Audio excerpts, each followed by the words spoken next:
Hey everyone, and welcome back to my channel. I can't tell you how happy I am that you're here. Today, I have a story for you that's deeply personal, one that's filled with twists, turns, and a roller coaster of emotions. It's a story about betrayal, family, and the lengths we go to for the people we love. But before we dive in, make sure to hit that subscribe button and ring the notification bell so you never miss a story. And hey, I'd love to know, where do you listen to my stories? Are you curled up on the couch, commuting to work, or maybe even cooking dinner? Drop a comment below and let me know. All right, let's get into today's story. The room was silent save for the faint ticking of the clock on the wall. I stared at my laptop screen, the numbers glaring back at me like a cruel joke.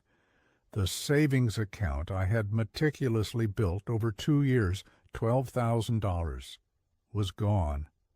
Every penny I had saved for my son's surgery had vanished. My stomach churned and a cold sweat broke out on my forehead.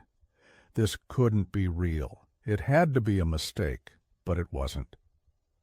I clicked through the transaction history, my fingers trembling. Small transfers spread out over the past week. Someone had been methodical, careful not to trigger any alarms. My mind raced, trying to make sense of it. Who could have done this? Who would have access to my account? And then it hit me like a punch to the gut. Kelly. My cousin Kelly had been staying with my sister Violet for the past 3 months. She had been around constantly, helping with my son, Koa, bringing him little treats, playing with him. She had been kind, supportive, and I had trusted her. But now, as I thought back, the signs were there. The questions about the surgery, the payment plans, the account details. I had thought she was just being curious, maybe even trying to help. But she had been planning this all along. I grabbed my phone and dialed her number. It went straight to voicemail. I tried again. Nothing. My hands shook as I opened Instagram, and there it was, her story. A glass of champagne, the Eiffel Tower in the background. She was in Paris. My stomach dropped as I scrolled through her posts. Designer. Bags, luxury hotels, fancy dinners. Each post was like a knife twisting in my gut. She wasn't even trying to hide it. I felt sick. Koa needed that surgery. He was only 7 years old, born with a condition that affected his ability to walk. The doctor said the surgery would give him a chance to run, to play, to live like any other child. And now, because of Kelly, that chance was gone. I called Violet, my voice shaking as I explained what had happened. She was just as shocked as I was. Kelly mentioned going to Paris, but she said she'd been saving up. Harvey, I had no idea she used my Wi-Fi, my laptop. I'm so sorry. I hung up, my mind racing.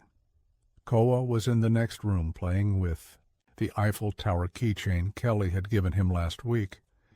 He had no idea what had happened, no idea that the woman he trusted had stolen his future. How was I supposed to tell him? How was I supposed to explain that his surgery wasn't happening because his cousin had chosen a vacation over his ability to walk? I finally got through to Kelly the next morning. Her profile picture showed her at a cafe, a croissant in hand. When I confronted her about the money, her response made my blood boil. Oh, come on, Harvey, you're being dramatic. It's not like it's emergency surgery. He'll be fine. Kids heal fast. Besides, I really needed this trip. Do you know how depressing it is being unemployed? I'll pay you back eventually. Eventually. Like my son's childhood was just supposed to wait for her to get around to it. I documented everything, the transfers, the timestamps, the conversations. I wasn't going to let this slide. Kelly seemed to think that family ties meant she could take what she wanted without consequences. She was about to learn differently. The next few days were a blur. I filed a police report, but they told me it would be complicated since Kelly had access to my Wi-Fi and devices. She had made it look like the transfers came from my IP address. The surgery was scheduled for next month, but I had to cancel it.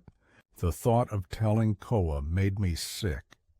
He had been marking off the days on his calendar, talking about playing soccer with his friends after he recovered. Kelly kept posting from Paris, flaunting her new designer wardrobe, her fancy meals, her luxurious lifestyle. Each post was a slap in the face, a reminder of what she had taken from us. She even had the nerve to post a photo of a charity donation box at Notre Dame with the caption, "Feeling blessed, giving back." I muted her on everything, but Violet kept sending me screenshots. "You need to document everything," she said. She was right. Each post was a confession, showing exactly where my son's surgery money had gone. The family was split. Some thought I should be understanding because Kelly was going through a hard time. Others were horrified but didn't want to get involved. Only Violet stood by me, helping me gather evidence and plan our next steps. Kelly's parents called, offering to help with some of the money to keep peace in the family. Their idea of help? $2,000, paid in installments over 6 months. I told them I'd rather see them in court. The turning point came when Kelly returned from Paris. Instead of laying low, she hosted a Parisian-themed dinner party, flaunting her trip and even inviting me and Koa. The invitation read, "Let's put all this drama behind us. Koa would love to see the presents I got him." Presents, like some tourist trinkets, could make up for stealing his surgery money. I didn't go, but Violet did. She recorded everything, including the moment Kelly admitted to stealing the money, thinking it was funny. Shout out to my cousin, Harvey's savings account, for making this trip possible. Sorry, not sorry. The video went viral. Kelly lost her new job offer when I sent the hiring manager links to her social media posts. She showed up at my house, screaming and pounding on the door. I had to call the police to get her to leave. Her parents finally saw the truth. They made her sell her designer bags and Paris wardrobe to start paying back the money. Kelly resisted, but for the first time, she was isolated. No more family enablers, no more excuses. The final blow came when Kelly tried to expose the family on social media, claiming we were all against her. But no one believed her. Her followers had seen her Paris shopping spree, her bragging, her meltdowns. The comments were brutal. Wasn't this the girl who stole her disabled cousin's surgery money? Kelly's parents cut her off completely, telling her she needed professional help. She finally started therapy, but it was too little, too late. Ko's surgery was rescheduled thanks to the repayments from Kelly's parents. The morning of the surgery, a package arrived at my door. Inside was an envelope with $2,000 in cash and a handwritten note from Kelly. "Dear Harvey and Koa, this is all the money I have left.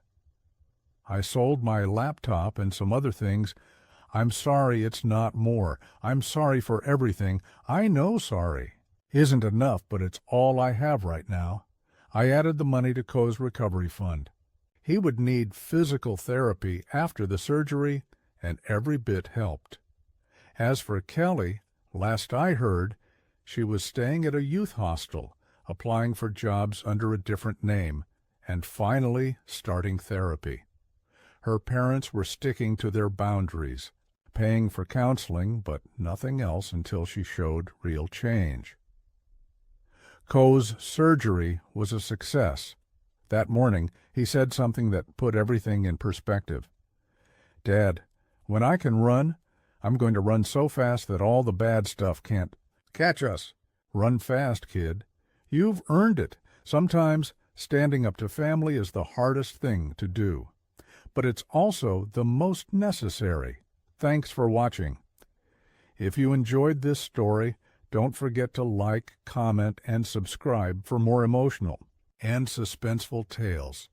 Until next time, take care and stay tuned for more stories. Bye for now.